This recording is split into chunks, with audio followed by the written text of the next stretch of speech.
రకమైనటువంటి నెగిటివ్ ఎనర్జీని పొందుకోవడానికి ఈ ఆదివారం అమావాస్య బాగా ఉపయోగపడుతుంది, ఖచ్చితంగా ఉపయోగపడుతుంది. సో మీరంటే నేను అనొచ్చు, గురుగారు మరి చేతబడేదారు ఎలా ఉంటుంది స్వామి అంటే, హిప్నటిజం విన్నట్టేగా, నమ్ముతారుగా హిప్నటిజం. ఏం చెప్తాడు డైలాగ్ అయినా,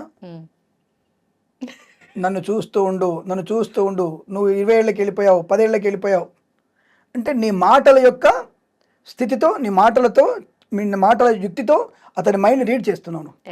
అది సైన్స్, నేను ఒప్పుకుంటాను, కాదనట్లే. నీ సైన్స్ ఒప్పుకున్నట్టే అప్పుడు సైన్స్ అట్లాగే ఉంది.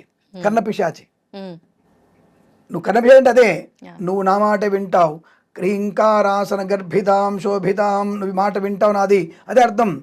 నువ్వు నా వైపే చూస్తావు, ఇటువైపే వస్తావు, దక్షిణాన్ని వైపురా, ఉత్తరం వైపు కూర్చో, అక్కడ ఆసనం వేసుకో, కూర్చుంటాడు వాడు. నువ్వు కడుపులో కూర్చుకుంటాడు. ఇప్పుడు నేను వాడు అదేగా చేస్తున్నాడు. ఇప్పుడు మరి స్లీపర్ సెల్ వల్లనే కదా మనకి ముంబై దాడులు ఎలా జరిగాయి. ఎక్కడి నుంచో పాకిస్తాన్ నుంచి వాడు దరిద్రుడు వచ్చేసి మన దగ్గర కనీసం 200 మంది చంపేసిన వాడు స్లీపర్ సెల్లేగా వాడు.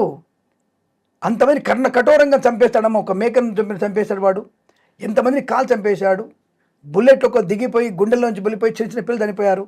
వాడు నిజంగా మనిషి అయితే మానవత్వంతో ఉన్నోడైతే వాడు చేస్తాడు, వాళ్ళు చేయడు కదా. అంటే వాడు స్లీపర్ సెల్, వాడు ఎవడో కమాండ్ చేస్తాడు, వీడు చేసి వెళ్ళిపోయాడు. ఇది కారణం కనబడుతుందిగా, అది హిప్నటిజమే. దాని పేరే చేతబడి.